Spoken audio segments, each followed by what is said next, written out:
lain ini. Wis gak ono. Iya. Kawan-kawan, kita tetap mau ngobrol-ngobrol santai. Kita berdua masih sama saya dan ahlinya ahli. Ini adalah apa ya jenenge? Ahli herbal. Pengobatan herbal ya Pak Ali ya? Ya, Namanya insya adalah Allah. Ali Ya, Mustafa. saya istiqomah. Itu konsisten. Pada rulek diet kita juga harus konsisten. Lah orang Iya. konsisten ndak sido langsing. Wah, isin. Oke, saya tuh pernah jadi marketing, jadi sales. Iya, pengalamannya itu ya. Kemudian saya juga dagang, saya BSD, bakul sembarang dengah. Titelnya. Jadi pangkat saya adalah BSD, BSD. Jadi kalau titelnya SE ya. Apa itu? Apa sih? Sarjana apa? Sarjana Ekonomi Marketing. SEM. Kalau saya itu sebenarnya titelnya SPD, sumpek perkara duit. Ya kalau kondisi saat ini hampir rata-rata semua merasakan ya. Tapi kalau jadi ngelak duit ngono iki yo. nek apa jenenge nek ASN sih kita nggak tahu. Ya. Sama dengan kita atau enggak, tapi yang jelas kalau kita sebagai wira swasta sing kayak aku BSD, dodolan sembarang dengah atau sales sembarang dengah atau marketing sembarang dengah ya bener-bener ya kroso kayak gitu. Nah, ini dari pengalaman saya sendiri. Saya wis marketing ya wis tak jalani. Terus wis intinya bisnis Ya, saya apapun juga, lah ya, saya kayak juga. gitu. Nah, Jadi kalau marketing juga pernah. sekarang saya lebih fokus ke jualan-jualan herbal nih. Teman-teman bisa lihat di belakang saya. Ini kantor saya ada di Yasmak FM Trenggalek. Kita ada Prosehat jualan Produk herbal ya. Betul sekali. Melalui media. Betul sekali. Ya. Nah, ini kalau saya boleh tanya langsung nih kepada dengan Mas Ali Mustafa. Kalau Mas Ya. Ali sendiri kan kalau saya BSD semuanya oke. Tapi Ya. kalau marketing memang saya terkadang memang kurang bisa sih. Jadi saya memilih berdagang saja kan gitu, langsung mendapatkan keuntungan ya. Padahal kan misal kita kulaan barang harganya 5.000 kita jual 5.500 kan sudah jelas 500 punya kita. Nah, kalau Pak Ali sendiri ini lebih suka jadi seorang apa ya, marketing atau herbalis atau BSD seperti saya atau yang lainnya? Ya, kalau saya sendiri tadi yang pernah saya sampaikan awal tadi ya. Ya. Saya punya komitmen atau konsisten di Zoom. ya, konsisten di pengobatan. Oke. Jadi saya punya prinsip gini. Kondisi saat ini, kondisi saat ini kan kondisi yang sulit ya. bagi Orang tentu membutuhkan kesehatan yang lebih prima. Jadi produk-produk kesehatan baik itu yang saya pegang yang secara alami ya herbal, secara alami. Ini tentu akan lebih kompetitif lagi apabila disertai dengan benar-benar ilmu yang pas ya. Intinya apa? Kita tidak hanya sekedar menjual produknya saja, tapi keilmuan terkait pengobatan ini juga harus kita pahami. Nah, jadi dari dua hal itu saya titik beratkan ke saya harus belajar herbalis yang lebih tangguh. Jadi saya harus paham terkait pengobatan secara alami yang aman itu bagaimana, misalnya untuk menangani kasus-kasus misalnya komplikasi atau saat ini yang lagi bumi lagi heboh ini terkait COVID ini ya. Ini sebetulnya ini sangat bagus, tapi yang terpenting ilmunya dulu. Jadi yang saya titik beratkan saya bukan ke marketingnya tapi ke herbalisnya. Nah, dalam memberikan pelayanan kalau herbalis tersebut itu bagus, otomatis kan marketingnya jalan juga nanti. Kan itu sebetulnya itu. Arahnya kan ke arah marketing tapi tetap yang di up itu herbalisnya. Ini kita nggak bermaksud gimana sama teman-teman yang mungkin sekarang posisinya jadi marketing ya. Yeah. Jadi kalau benar sekali sih kayak Pak Ali itu ya. Jadi ketika kita itu mau menjadi apa ya marketing atau intinya sales. Ilmunya dulu. Jadi misalkan nih saya kan jualan produk kayak gini, ini setidaknya sebelum saya menjual Paham ini dulu. saya memang harus menguasai produk knowledge-nya. Produk knowledge-nya, Jadi betul. kalau kita mau jadi marketing sesuatu itu paling enggak kita tahu lah sesuatu itu ki bagaimana atau nah gitu ya. Jadi kalau misalnya kita itu mau jadi katakan sales atau katakan marketing atau yang lainnya, ini seenggaknya kita paham akan produknya yang kita jual. Ya. Seperti itu ya. Iya. Nah itu kalau versi Pak Ali sendiri, Pak Ali juga lebih suka jadi seorang herbalis. Tapi tidak menutup kemungkinan ini kita berdua juga marketing ya. Karena dari herbalis kita pada akhirnya akan karena pasti ada sesuatu yang harus terjual. Benar sekali. Karena jadi ketika kita paham tentang sesuatu hal, misalnya kayak tadi ya, karena saya jualan produk herbal, ini pasti kita tidak menutup kemungkinan saya akan berjualan produk tersebut. Dan nyatanya juga benar. Nah ini karena sekarang itu kan cara marketing gitu, caranya kan memang banyak sekali Pak Ali ya.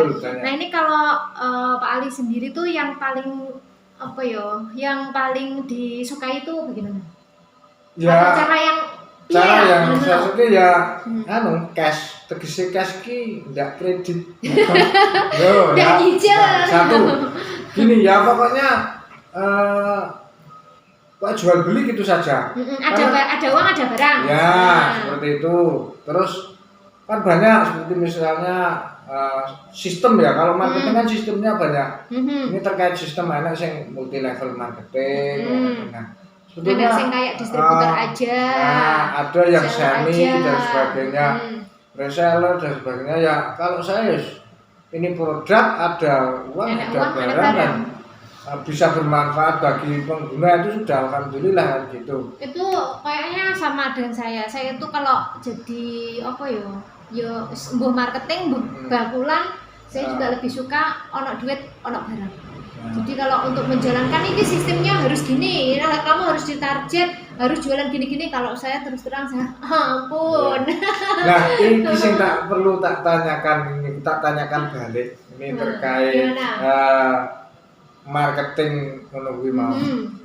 Misalnya ada sesuatu ya produk yang manfaatnya sama kayak gue dicekel kabeh. Nah, kalau itu kabeh. Lah terus ngono kuwi piye carane ngedol? Padahal misalnya ya ada dua macam. Contoh ini contoh air mineral ya. Wes enggak usah itulah, inilah contohnya wes paling simpel gini ya. Nah, misalkan aku sama-sama jualan produk nih ya, ngono tau maksudnya. Jadi kan ini ya, teman-teman bisa lihat di sini aku pegang apa. Ini ada H-Pro sama G-Pro, di mana manfaatnya ini adalah sama. Terus piye menyikapi hal itu? Nek saya pribadi misalkan ini terkait dari produk yang saya jual ya. Karena saya kan beda dengan Pak Ali. Kalau Pak Ali kan selalu banget. Nah kayak gitu, itu kan pasti akan apa ya? Lebih banyak makanya soalnya hanya dua macam saja. Kalau saya di sini karena memang sama-sama produk dua ini adalah kegunaannya sama. Kalau saya ini karena memang kandungannya beda, makanya kenapa tadi di awal saya tanya lebih suka jadi herbalis atau marketing. Makanya ketika kita mau menjual sesuatu, setidaknya kita paham dengan kandungannya. Enggak 100% paham, setidaknya tahu dan perbedaannya gimana. Nah, ini kalau saya karena di sini dari kandungan saja sudah beda. Yang satu 12, yang satu cuma 5. Yang satu rasanya manis, yang satu rasanya ada asam-asamnya. Tapi kalau manis sama asam semuanya aman untuk digunakan baik penderita diabetes maupun lambung. Nah, yaitu saya ngarahkan ini yang satu kandungannya ada segini, yang satu kandungannya ada 5, dan ini juga memiliki selisih harga. Kalau ini dari produk saya sendiri loh, beda sama Pak Ali yang produknya banyak tadi ya. Nah kalau saya lebih situ, terus saya kembalikan ke pembeli. Nah ini tadi pembeli kan pasti tahu ya, saya sakit ini, jarene kon golek obat ning gone kae, tuku iki, apa tuku iki, apa tuku iki. Nah itu mesti saya kembalikan ke yang bersangkutan, semuanya bisa dipakai. Niatin jenengan atau niatnya Anda dari rumah tadi Anda mau beli apa? Itu ini baru ketemu namanya marketing sejati. Kalau dari situ sih intinya sebuah sugesti atau ikhtiar kita dari rumah, bismillah berangkat dari rumah mau nyari obat, saya kok pengen beli G-Pro, tahu-tahu ketika nyampe di sini kok yang diinformasikan H-Pro, terus akhirnya kan pembeli bingung. Itu kalau saya menyikapinya seperti itu, wes niatin jenengan, niatnya Anda dari rumah tadi Anda mau beli apa, tetap sesuai niat, toh ini dua-duanya bisa digunakan untuk membantu. Tidak tergantung tidak tergantung kekuatan duitnya ya Bu. Ya, masalah duit itu terkadang harga yang lebih murah ternyata malah ya bisa menyehatkan kan gitu toh Pak. Jadi juga tergantung uang itu, kalau dia aku pengen sing larang sing larang yang balekno sapa penting kok dengan sing harganya mahal kandungannya luwih akeh aku tambah sehat apa cepet mari kan gitu juga bisa. Kalau saya sih begitu kali. Nah, jenengan sendiri piye? Kalau saya biasanya saya amati dari keluhannya dulu. Dari keluhannya, karena saya seorang herbalis. Beda dengan saya yang makanya ini marketing saya dari penting milih karena produknya sama, keuangannya bagaimana dan diserahkan kembali ke. Kalau saya gini, saya harus periksa dulu kondisi sakitnya atau keluhannya bagaimana, kita pastikan dulu dan kita tawari. Ya, kita tawarkan, bukan kok menawarkan, kita tawarkan dengan dari keluhan itu yang terus, lebih pas pakai. Nah, yang paling pas itu apa? Nah, ada grade-nya toh. Misalnya kalau herbal itu kan ada yang jamu terstandar, fitofarmaka. Nah, kan ada yang fitofarmaka itu di atasnya standar. Nah, itu pilih mana, harga memang relatif berbeda-beda. Ada yang simple, mau yang tetes, mau yang kapsul, mau yang cair, sirup dan sebagainya. Itu juga dari saya, bukan kok pilihan. Jadi ada tawaran, ini seseorang yang punya keluhan ini harus menggunakan ini, nah, dengan standar ini. Kalau ini duitnya kok kurang, itu duitnya adalah kurang, baru ada harus berpikir lagi. Karena apa? Nah, pada dasarnya kalau saya kan yang saya tekankan kan konsep pengobatannya ya, konsep pengobatannya seperti itu.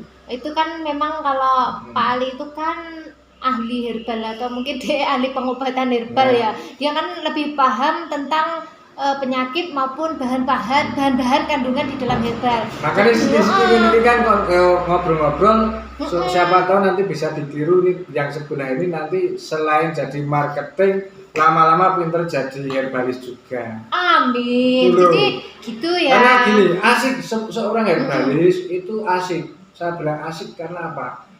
Walaupun kita nanti ya siapa tuh kita di umur panjang, setua apapun ini nggak ada pensiunnya. Ya beda dengan marketing ya, apalagi marketing yang nyarinya itu cuma dari budi sama wajah. Nah, SPG seperti itu contohnya seperti itu. Ya teman-teman, ini tadi kita nggak bermaksud untuk intinya menghina atau menjelekkan teman-teman marketing. Ada masanya.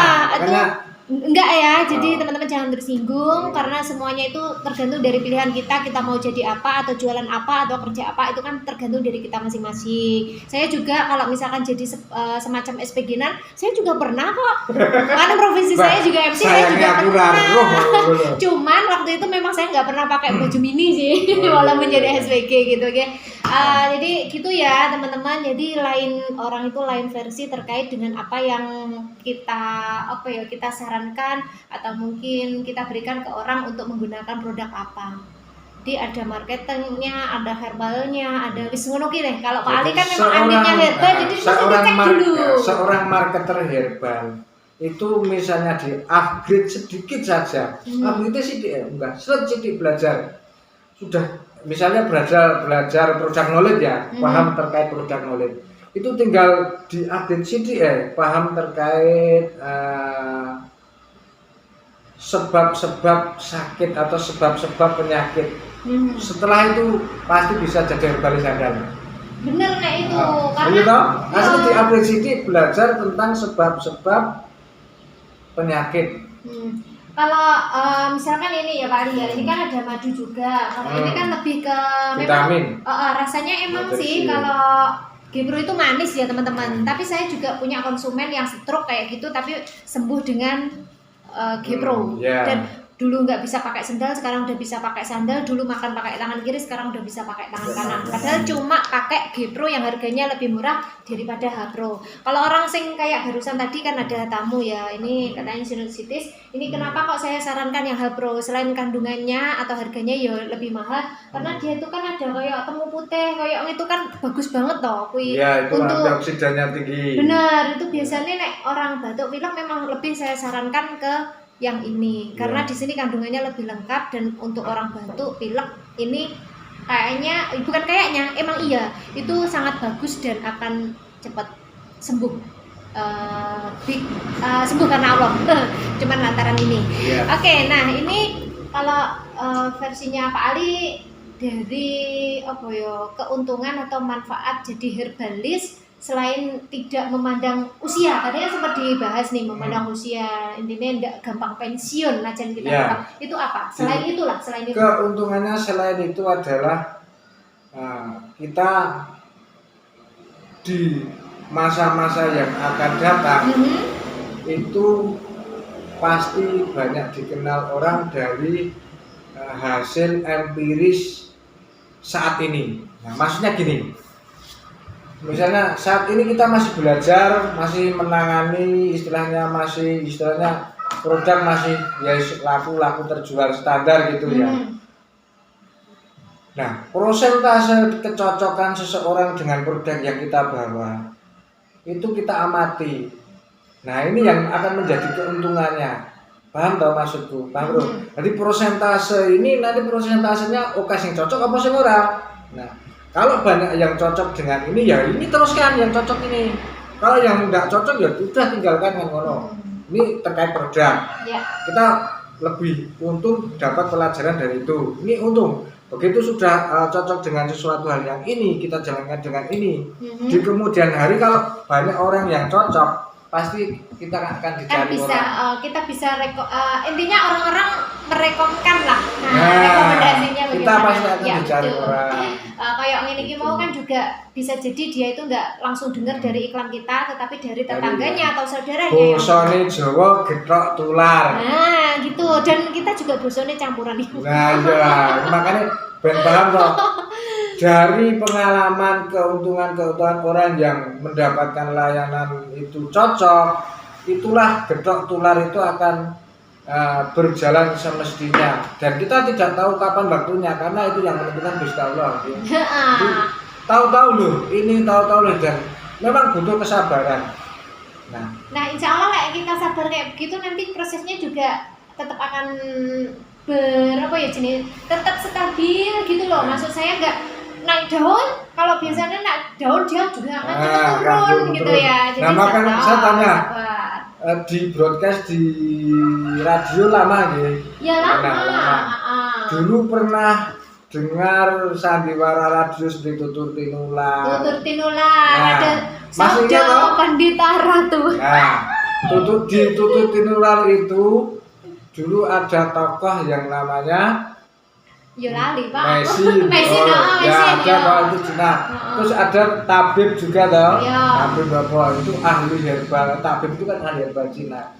Di dalam di cerita sandiwara radio tersebut kan seseorang herbalis itu zaman dulu itu dikenal memang harus paham sampai nyari tanaman aja di hutan. Ini untuk pengobatan penyakit-penyakit yang kronis. Iya, yus kayak gitulah. Jadi menakui nanti habis ini aku tekonan misalkan kita itu juga punya teman seprofesi. Nah, itu cara jualan atau mungkin bersaingnya itu piye, Pak? Oke.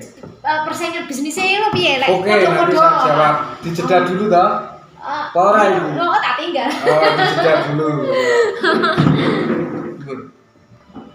Nah, ini kan saya jawab ini terkait persaingan bisnis dengan teman sejawat atau satu profesi ya. Sebetulnya gini, semua orang itu punya kelebihan dan juga pasti punya kekurangan, karena manusia diciptakan sempurna pun tetap tidak sempurna. Oke. Jeda sih. Nah, Karena manusia itu pasti ada kelebihan dan kekurangannya. Ini kalau terkait persaingan, sebetulnya nek dibilang persaingan itu tidak etis ya. Nah, kalau persaingan terkait produk atau dagangan itu bisa. Tapi kalau persaingan terkait secara pribadi itu sebetulnya tidak etis. Nah, lebih baik dari kelebihan dan kekurangan itu sesama profesi itu harusnya saling mendukung. Ini yang maksud saya yang ini loh, maksud saya ya kerjasama yang baik lah. Nah, ini tergantung pribadinya masing-masing. Ya, saya dengan teman-teman yang lain, apabila saling mendukung tentu akan menjadi hal yang sangat indah sebetulnya. Akan tetapi kalau sudah dari sistem dan caranya yang mungkin tidak sinkron ya tentunya juga tidak bisa kerjasama. Kalau saya seperti itu, kalau memang masih kita ngobrol-ngobrol itu masih bisa sinkron, oke, jalan kerjasama. Itu kerjasama sangat bagus karena seseorang itu saya yakin sepinter-pinter mesti ada sing luwih pinter. Nah, kan gitu. Sebetulnya tidak etis terkait persaingan, sikut-sikutan dan sebagainya itu. Benar. Dan ini pun terjadi sebetulnya, sikut-sikutannya tidak hanya di herbalis, di mana aja lah. Iya, ini saling bersaing itu wajar. Akan tetapi tidak etis ketika persaingan itu saling menjelekkan. Intinya usaha kita sama, rezekinya belum tentu sama. Kerja dagangannya kita podo, tapi belum mesti hasilnya podo. Tempatnya kerja kita sama, belum tentu nanti hasilnya juga sama. Iya. Jadi setiap orang itu juga memiliki kekurangan dan kelebihan masing-masing. Sebetulnya makanya tidak etis kalau persaingan itu saling sikut-sikutan. Kalau saya pribadi, selama masih sistem, maksud saya pola pikirnya sama,